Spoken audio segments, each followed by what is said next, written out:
let's get into today's topic, which is how do you achieve your fitness goals without being obsessed? And I think that's something that a lot of people struggle with. I think a lot of people have no idea how to achieve their fitness goals because they go into extremes and they end up all or nothing, and they just can't sustain it. And they believe that the only way that they're going to be able to keep making progress is by going to extremes. So, first of all, I think we need to discuss what is obsessed. Let's get some level of definition, because everybody's going to have their own version of what obsessed really is. Because is a professional bodybuilder obsessed? Well, I guess the answer is it depends, because all of us are going to judge everybody else based on our own values, our own standards and principles, and our personal lifestyle. So most people would look at an elite bodybuilder and say, yeah, that person's obsessed. But if that bodybuilder genuinely loves their life, they love everything about the journey, and sure, it's hard work, it takes a lot of discipline, but it has no negative impact on their life. They enjoy everything that they do every single day. Is it a problem? Do they need to change anything? And so I think the real question we need to ask ourselves is, are you happy? Or is this process or this journey having a negative impact on the quality of your life? And I think there are two areas where people get stuck on this. The first is when they struggle with obsessive thoughts and they battle with their emotions around food and around exercise, but outside of when they need to even be thinking about those things. For example, with food, the only time that you need to be thinking about food are when you're buying it, when you're preparing it, and when you're eating it. The rest of the time, you've got much better things to be doing with your life. Certainly, if you want an extraordinary quality of life, what does that look like for you? If you look at the big picture context of your life, you've got your career goals, financial goals, business goals, you've got your relationship goals, you've got family and friends, you've got your recreational and social goals, all the things that you want to achieve with your lifestyle. There's so many things for you to be doing and thinking about and focusing on that contribute to an extraordinary quality of life, and thinking about food when you don't need to is a complete waste of time. But many people struggle and battle with obsessive thoughts around food and around exercise that are, again, having a very negative impact on their quality of life. They're no longer able to be present and in the moment with their loved ones.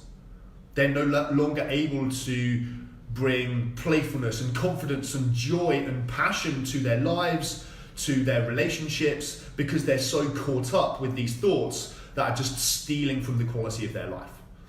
Another problem, the second area where people get stuck, is when they believe that what it's going to take in order to get a body transformation or lose weight or whatever it is that they're chasing with their body is going to take more than they're willing to give. That the process is going to be incredibly painful and difficult. And I think that's because so many people have been conditioned into extremes, extreme approaches to nutrition and diet, extreme training programs. And so people are now focused on what's the maximum that I can get away with, what's the maximum that I can do to move the needle as fast as I possibly can.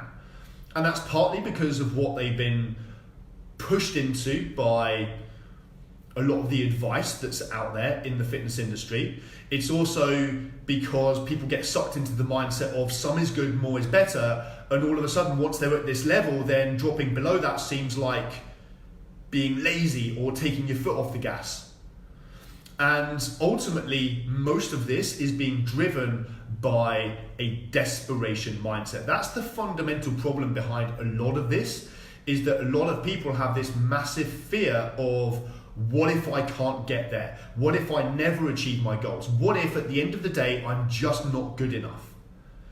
And so because of that desperation and that fear, they are looking for reassurance every single day. It's the same reason why people are getting on the weighing scales every single day. It's no longer about the science. It's no longer about objectively looking at results. It's about desperately seeking emotional reassurance. Please tell me that I'm on track. Please tell me that it's possible for me.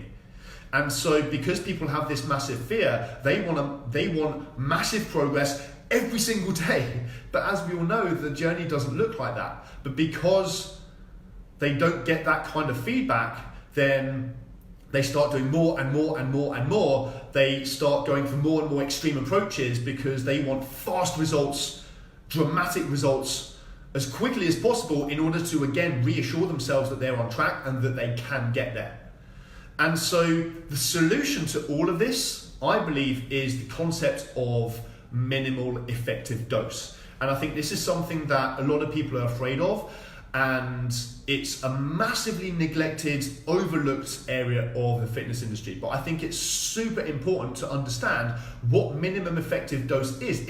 It's an amazing thing to be aware of, is what is the minimum, the lowest standard in terms of my output, in terms of the frequency of my workouts, how hard I exercise in my workouts, the minimum standard for my nutritional habits that is going to, at the very least, maintain where I'm at without causing any loss of progress, or to maintain just the minimum level of continued slow but steady progress. That's a super valuable thing to know, because I believe we need to know three levels.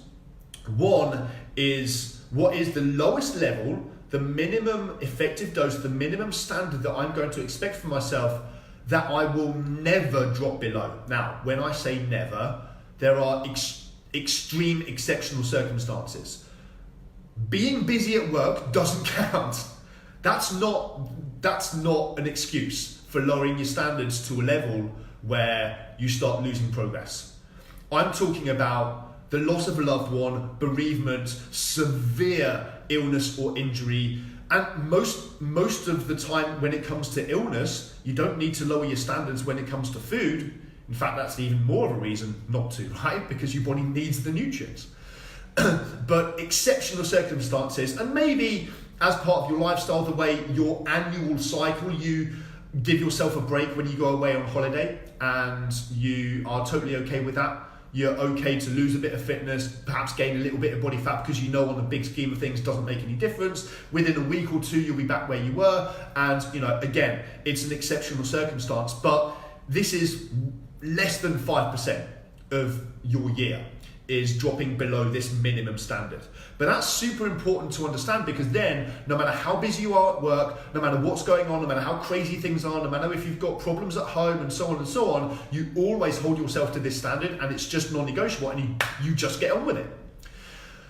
So know what that minimum level is. Then at the top level, know what your maximum output is that you are willing to sustain long term when everything else is perfect, when work is super easy, you've got loads more time on your hands, everything's kind of in its place, and also that you're still going to be able to enjoy this level, that it's not going to slowly deteriorate your enjoyment of exercise and so on. So what's the maximum output that you can sustain for a prolonged period of time when everything else in your life is super easy, super perfect, work isn't too busy and so on.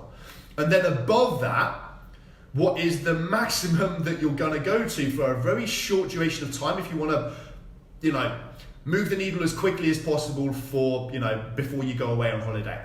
But that is, again, it's a dangerous area for a lot of people to get into, because that then becomes the new normal. And anything below that, all of a sudden, I'm being lazy, I'm not sustaining it, and so on. Right? So I believe the bottom two levels, we need to be fluctuating between those and be totally okay with that, and be able to moderate that and regulate that.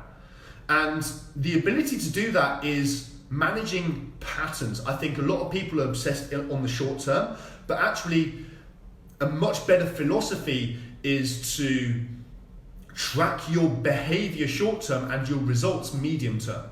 If you track your results, say every 3 to 4 weeks, maybe down to 2 weeks, perhaps every 4 weeks, and then you can make adjustments at that point. But understand that whatever results that you get at the end of those 4 weeks, let's say, are completely irrelevant if you haven't followed the system that you said that you were going to do in the first place. If you haven't been consistent with your behaviors and what you said you were going to do, then whatever results you get are completely irrelevant anyway.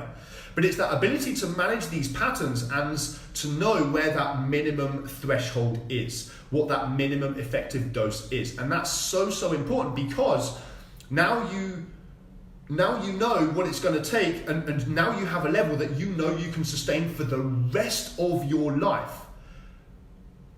How can you not succeed if you remain just slightly above that minimum threshold for maintenance? How can you not get into the best shape of your life and stay in shape year round? Sure, it might take you a little bit longer to get there than it would if you followed an extreme approach, but wouldn't you rather sustain it for the rest of your life? And I think that I think is the solution for people. But a lot of people are really scared to flirt with that line because they need constant reassurance, like I said before. But start playing about with it. Start playing about with it on let's say a 4-week rotation, whereby you're willing to sacrifice a couple of months to know where that line is. What is the minimum level that I can get away with and maintain or make very slow, steady, continued progress in the right direction? What's the minimum level that I can get away with? Because that's super valuable information for you, because now you know what it's going to take for you long term for the rest of your life. And so now you've got flexibility. Now you can adapt when work is super busy and super crazy. Like maybe you start in the middle of this threshold, right? Between these two levels, between your lower and upper level. Maybe you start in the middle. Maybe your ideal is, I want to work out 4 to 5 times a week. And you stay at that level, but then work gets super crazy, but you know no matter what, no matter how mental work gets, you're never going to drop below 3 times a week. And you know, whatever that looks like, maybe it's a 45-minute workout. You're never going to drop below 45 minutes 3 times a week, and perhaps you have, you know, a goal for your step count, for example, your overall kind of general activity throughout the day. But whatever it is, you know what that minimum threshold is, and you're never going to, no matter how crazy work gets, no excuses, you don't put it off, you just get on with it. So that, I believe, is the solution to getting into the best shape of your life and staying in shape year round, to achieve your fitness goals without being obsessed. So anyway, I would appreciate any thoughts that you might have on this. If you agree, if you disagree, if you've got any questions, then type them in the comments, and yeah, we can discuss things further.